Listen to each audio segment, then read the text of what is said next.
All right. Good morning, Tracy. Welcome back. And we are here together today with you guys with our show for Straight Talk with candidates running for Tracy City Council election 2020. I'm your host, Raj Singh. I have Gurtej Atwal along with me. And we have such a great personality from city of Tracy, Taranjit Singh Sandhu. Taranjit Singh Sandhu is currently serving on the Arts Commission, and he is one of our biggest mentor who mentored me, who mentored Gurtej, and he's currently mentoring us as well. So we're very honored and very glad and thankful for him for joining us today on this session on this platform. So thank you so much, Mr. Taranjit, being with us. Welcome. Thank you very much, Raj, and thank you very much, Taranjit ji, for joining us today. So a great friend to many and great mentor in this city, very much involved in this city from different aspects. Always a great person to go to and learn a lot. So we have already met our city council candidates, Combat Sergeant Jamie Medina, retired officer and current planning commissioner Cliff Hudson, legislative assistant William Mutzenberg, small business owner Alicia Davis, engineer business owner Amrik Wander, and today we'll be meeting Congressional staffer and construction manager Mateo Bedolla. Welcome, Good morning, Mateo. Taranjit. Welcome. My name is Mateo Bedolla, and I'm running for city council because I believe in Tracy's potential. I'm a construction manager, a congressional staffer, a carpenter, and a second-generation Tracyite. I graduated from Tracy High School in 2011, attended San Joaquin Delta College and California State University East Bay, where I obtained my bachelor's degree. I grew up in Tracy, framing homes and working in the construction industry since I was 16 years old. In 2015, I was appointed as a federal official with the Office of Congressman Jerry McNerney, where I was responsible for legislative correspondence and constituent casework. I have experience making the federal government work for residents of the 9th Congressional District, and I want to use that experience to work for the residents. I currently work in the Tracy area building quality housing in our region. I've served as a volunteer for Tracy Interfaith, Tracy Unified School District, Tracy Latin Athletic Club, Brighter Christmas, and Southside Community Organization. As a construction manager and a congressional staffer, I've dedicated myself to improving Tracy, but there is much work to protect our health and save our economy and our jobs. I'm running for Tracy City Council because I'm confident that together we can take responsibility for the future of our community and get the job done. And with your vote, we can make that happen. I thank you so much for listening. Thank you very much, Mateo, for the great introduction. Yeah, you are part of this city since long and working in different aspects, have good expertise in different venues. So will you please share us with your vision for the city of Tracy if you get an opportunity to serve as a council member? Yes, sir. I believe that it's time for government oversight and accountability. I believe you should be honest, direct, and work as a team to get things done. I will treat others with respect and not give up because something is inconvenient. It's time to support safer communities by funding efficient fire, medical, and safety services. As I lost my healthy father to COVID-19, yet I recovered from the virus, I understand how we prepare and respond to urgent situations can ruin or save lives.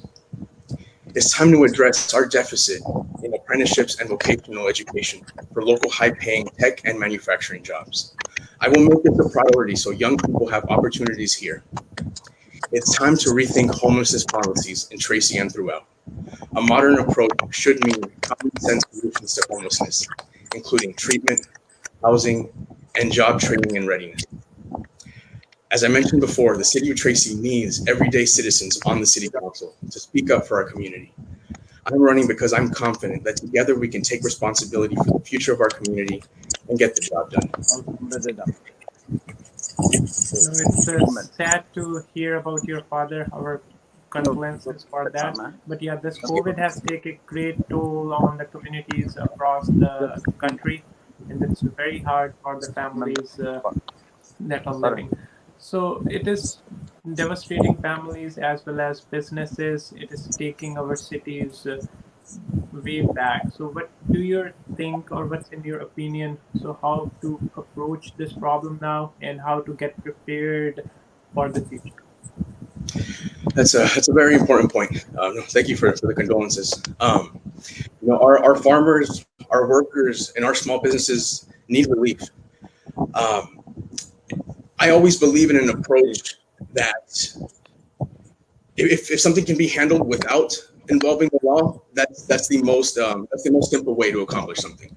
So in the case of a homeowner, a landlord, or someone who's leasing a business, the best thing to do is to come to an agreement with the landlord or bank.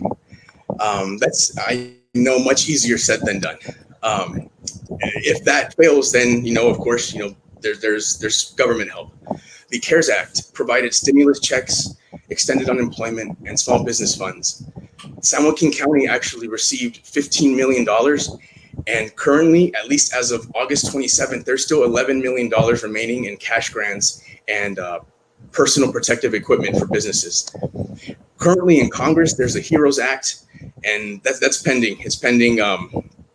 It's pending Congress action, congressional action, and that would provide some relief for healthcare and essential workers.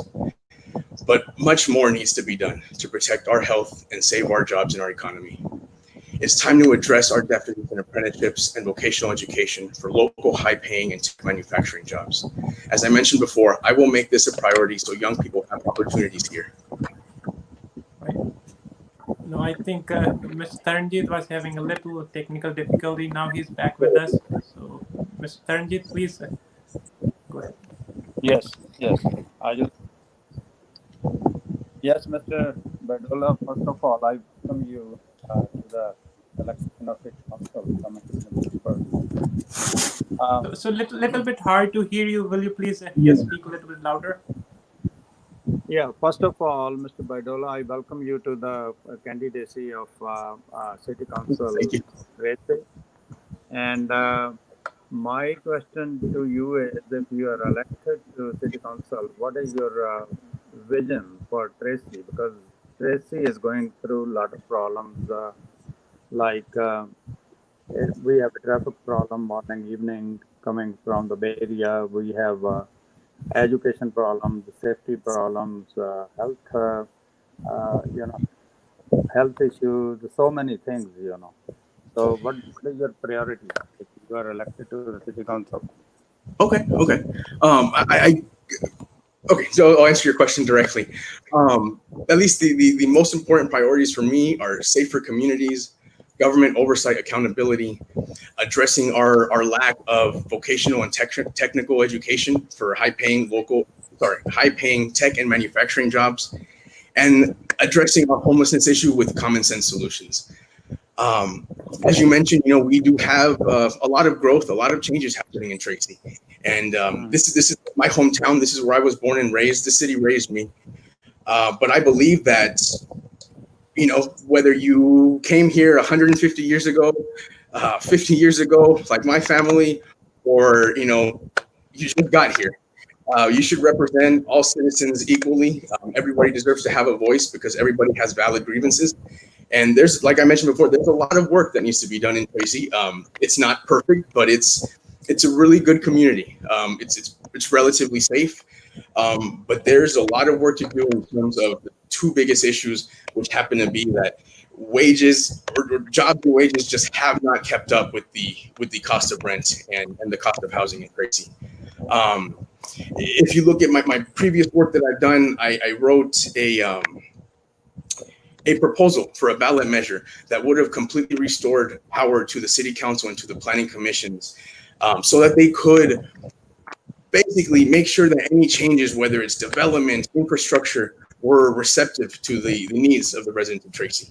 And please let me know if I'm not answering your question, at least as detailed as you may like. I'd happy to focus on any specific points. No, thank you very much. You hit the key points as the homelessness. Yeah, we have more than 150 citizens of Tracy who are feeling this, and with this COVID going on, so this thing can take a negative turn. So we definitely have to look into it and do something about this issue. So how do you think, how will you tackle this homelessness going forward? Good question. I know there's different efforts going on, whether it's the county, the city, task force, different council members, different citizens, and so far we've all kind of been able to learn from each other on what is the problem that exists. But now it's it's great to talk about solutions. Let's sorry, I think I've become uncentered. There we go. It's great to talk about these solutions, but let's get it done. Why doesn't Tracy have at least a minimal shelter to help some of these people? In my mind, it's common sense solutions. It's job training, readiness. Of course, housing is some component, but treatment is another component. And it's like I mentioned, it's words are easy to say, but it's just taking a common sense approach to this. And I'm going to be honest with you. I'm a firm believer in throwing money at a problem is not necessarily going to solve the issue. You have to make sure that money is spent wisely and actually going to help people.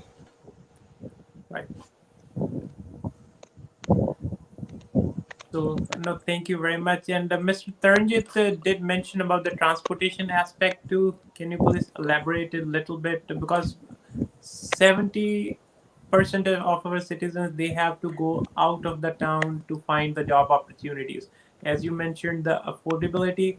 So one family needs approximately 108K to sustain a housing in this town. So, and 60-70% of people are coming from the adjacent cities. So our 205, 580, and our internal streets, those are getting jam-packed. So as citizens are facing these issues on day-to-day basis, so what do you think the approach cities should follow under your leadership to mitigate some of those? Okay. Can I ask where you got the figure for the 108,000? So that is the affordability from the state guidelines. So they issue the guidelines. So what is the affordability factor? Like one household spends approximately 30% of their income on the rent. So Okay, exactly. yeah. So and a normal house or average house in the city, it is 485K. Mhm. So those are the things, as you are in the construction industry too, so you can add some value in the transportation or the affordability aspect so that we have those infrastructures available to our day-to-day citizens. Okay. It sounds like the question might involve infrastructure and housing somewhat. I'm a supporter of the Valley Link project. I want to make sure that is done and funded without overloading the city of Tracy in regards to services, public safety. And when I mean infrastructure, I mean when we are going to be building, whether it's greater infrastructure or more homes, which a lot of people are really concerned that the home building in Tracy is a little quick. We want to make sure that entries and exits to these home developments are adequate for the big fire engines that have to get in and out. One good example is Tracy Hills. It has one way in and out currently. And before the groundbreaking that it happened a few days ago for the new fire station, the closest fire station was the one on Central and Tracy Boulevard. And I spoke to I made my best educated guess. I also spoke to some firefighters, and it takes 9 to 10 minutes to get from the Central Tracy fire station to Tracy Hills. And in the event of a cardiac arrest, the first 5 minutes are essential. I hate to say it like this. After those 5 minutes for a very dire emergency medical situation, you're making a trip to go pick up a body. My highest priority is to make sure that any growth, any development in the city of Tracy is responsive to its residents, has public safety and our services as the number one priority in mind. In terms of our infrastructure, like I said, I support Valley Link. We need more options for maybe not getting cars off the road, but giving residents an option to travel, whether it's during the week, during the weekends, to farther destinations that maybe before were just accessible with a vehicle. and like I mentioned, something that's very important but gets overlooked highly is road widening. A lot of people say, oh, you know what, we don't want to widen roads. It's going to lead to more cars on the road. The reality is, if you don't widen some roads, you're going to get much greater traffic congestion. And like our traffic and infrastructure and housing issue is well, it's all encompassed. It's very complex. I'm going to be very honest. I'm going to say I don't have all the answers, but I'm going to make it my if I have the honor to be elected, my goal to talk to the people who know, what's it called, differentiate fact and fiction, and get the job done for Tracy residents. Then Mateo, sorry, we were having some technical difficulties. That's why we were going in and out. So apologize for that. So just kind of to get back to some of the questions. One of the things that I've been hearing and noticing from all the candidates that are running, all of them are very wonderful. We talk about right now in the COVID situation, a lot of we rely on working from home, and students are studying from home.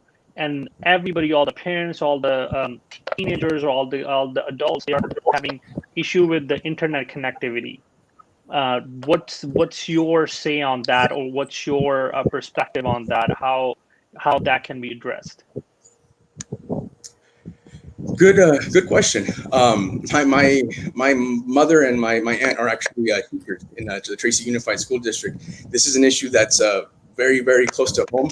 I have family that's currently going through the school system here in Tracy Unified and is on the waiting list for hotspots. I think we're on the waiting list for hotspot. I think they recently just received them. We're lucky that our Tracy Unified School District is, while there's a waiting period, and that was unfortunate, is able to provide at least the temporary hotspots for students. In terms of what the city can do, is look into providing Wi-Fi hotspots throughout the city, and possibly look into fiber optic. I'm going to butcher the terminology. Fiber optic cables, whether it's for my priority would be residents. But if you look at the actions of the city, I think there's already been some measures taken to look into fiber optic cables connectivity for a lot of the big name businesses around town. I guess so. To shorten my answer, I would look into Wi-Fi hotspots throughout the city, and also fiber optic cables. The reason I was bringing that part is a lot of things are interconnected with it. When we talk about the city's growth, we're having a lot of development going on, which is great because a lot of people actually wanted to make this their hometown. But on top of that, how do we maintain, or how would we make sure, strategize that we keep those folks in the town so they spend their dollars here, not over the Altamont path, because there's not, in my opinion, it's personal, not for everybody. I don't think there's much to do for not only for teenagers or like the school going kids, but even for adults. Like, you are 27 years old and I'm about your age as well. So there's not much to do, and we have to go out of our city and somewhere else to have socialize or to do some activities, and you end up spending money there. And throughout the Monday to Friday, if we are working over Altamont Pass, the majority of us not here. But right now, because of COVID, a lot of people working from home, that's a different story. But in the long term, how are we strategizing this? Or what should we look into? Or what's your suggestions, or what's your direction that you are seeing, or you will be proposing if you get elected? Great point. Like I said, while I am relatively young, I'm not zoning in on, simply the youth, but Tracy is lacking opportunities, things to do for the youth. That's something that we've been hearing from residents, council members, especially around campaign season, for years. I want to just touch on one of my priorities, and that, I know it encompasses work, but it's making sure that we have an opportunity for young people to explore vocational technical education for manufacturing and tech jobs locally, whether that means partnering with employers or increasing the financial partnership that we already have with TUSD School District. That's something that I would definitely prioritize. In terms of amenities, which I think that's what it sounds like that you're asking, it's time to finish up projects that have been call them outstanding, pending, half finished for the longest time. I'm a supporter of completing legacy fields, of actually building and finishing the aquatic center.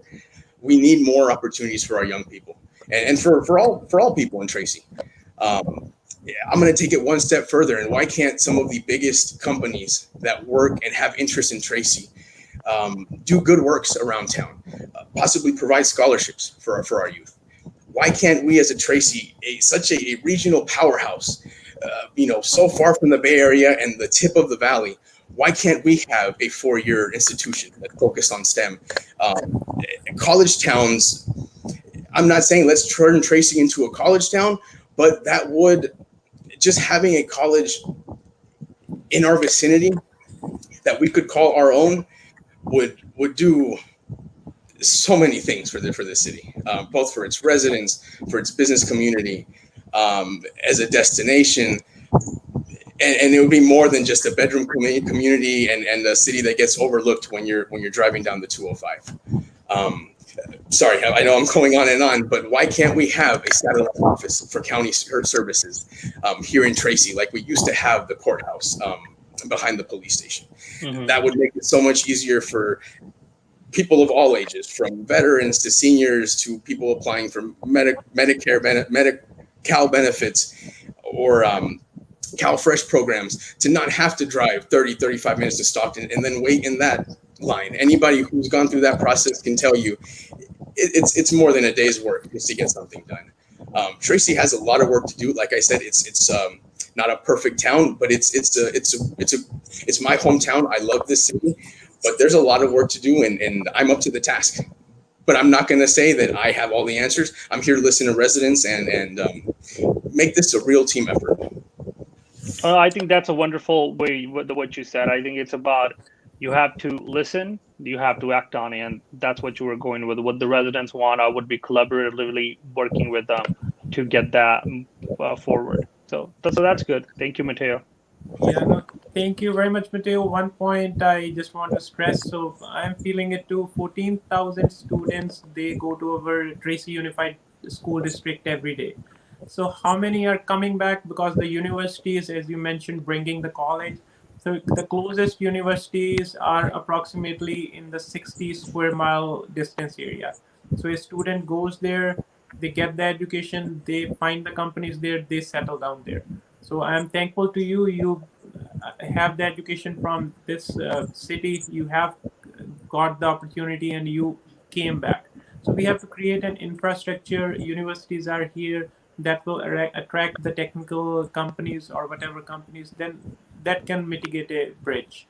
So you have also touched the homelessness, the affordability of the housing, transportation, and how to, you are great proponent for the Valley Link.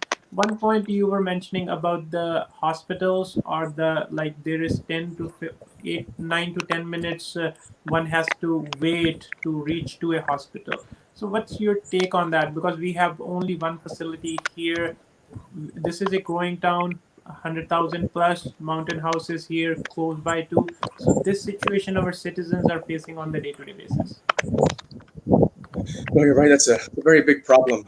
Just a quick correction. I think I said 9-10 minutes to get from Central and Tracy Boulevard to Tracy Hills. But I think, like as you mentioned, a lot of residents, that could be the relative time that it gets to get to the hospital or wait for an ambulance. For that case, a lot of residents even longer. Those who live in rural Tracy and outside of the city limits. I mean, I would be definitely in support of constructing a hospital if it was required. I know right now there's a lot of people that are saying it is required. I'm going to be very transparent, and I'm going to say that specific issue on whether the construction of a completely new and separate hospital facility is needed. I have not looked very closely into that, but I will. But to summarize my point is, if another hospital is needed in Tracy, aside from the planned expansion of the Kaiser Permanente on Grant Line, and I know while it's not I think it is private. You have to be in their organization to use their facilities. I would definitely look into constructing another hospital if it was needed. Right. No, thank you very much. So yes, so it is mostly demand and supply. So we have a greater demand now. So you are for working with these institutes like we have Sandhu, we have Kaiser, to look into the opportunities if they can provide more service to our citizens. Exactly. And yeah, I think pretty much like time to wrap up on this, and we appreciate your time, Mateo, for taking out of your schedule. I know you were busy and you've been trying to be on the show with us like last week, but for some other conflicts we couldn't. So we appreciate you working with us, and we wish you a good luck. And we wanted to let our voters know if you have any more question or you need any more clarification and need to reach out to Mateo. Mateo, why don't you tell the audience or your voters how they can reach out to you, Facebook, your phone number, whatever you want to give it to them. Okay. Is it okay if I give a quick 30-second closing also? Or? Of course, of course. Okay. Thank you everybody for taking time to either listen to this today or whenever you do. My name is Mateo Bedolla, and I'm running for city council because I believe in Tracy's potential. I think it's time for everyday residents to be on the city council, speak up for us, and work together as a team to get the job done. I'm going to make it my priority for government oversight and accountability, safer communities, save our economy and our jobs by focusing on our deficit in apprenticeships and vocational education, and just keeping service at the core of my foundation. With your vote, we can make it happen. If you would like to learn more about me, please go to MateoBedolla.com. That's MateoBedolla.com. Thank you so much for listening. Thank you, Mateo. And before we take off, I believe that Mr. Taranjit's back. Do you have, Mr. Taranjit, any other question? No, I don't think most of the questions is already covered, but the main thing we have in Tracy is a very small hospital, and we do not have equipment, for any heart attack or any surgery. We have to fly to either to Stockton, Sacramento, or to Walnut Creek. That is the major problem of the city. People love to come to this city, but there are some issues like a hospital is a very small hospital. But I just want to ask him, let's say you are elected, and is there any provision that the city council will be able to, I heard they have plans to build a hospital on Urban Street, and Lammers in that area, what 580 and 205 and in that area, 11 Street.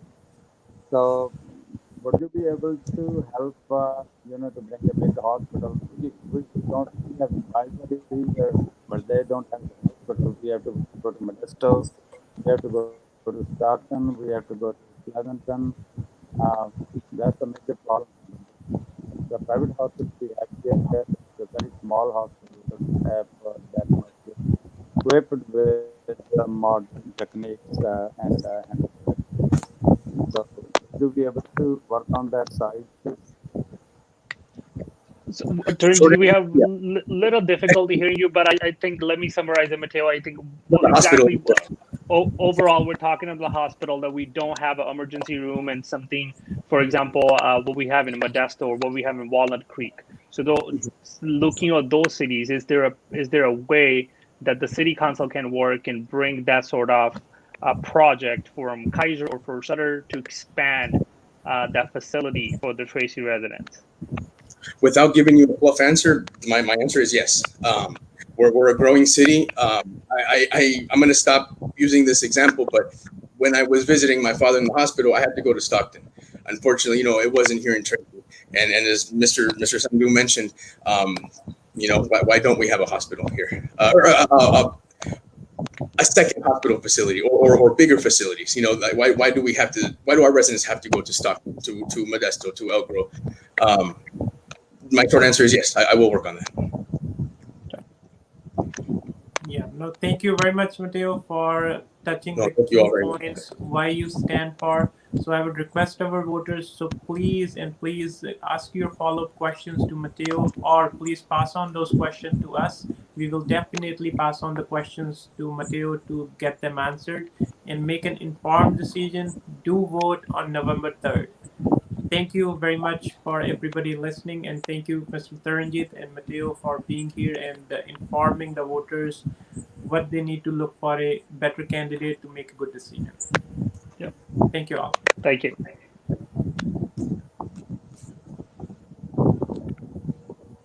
Thank you, everyone.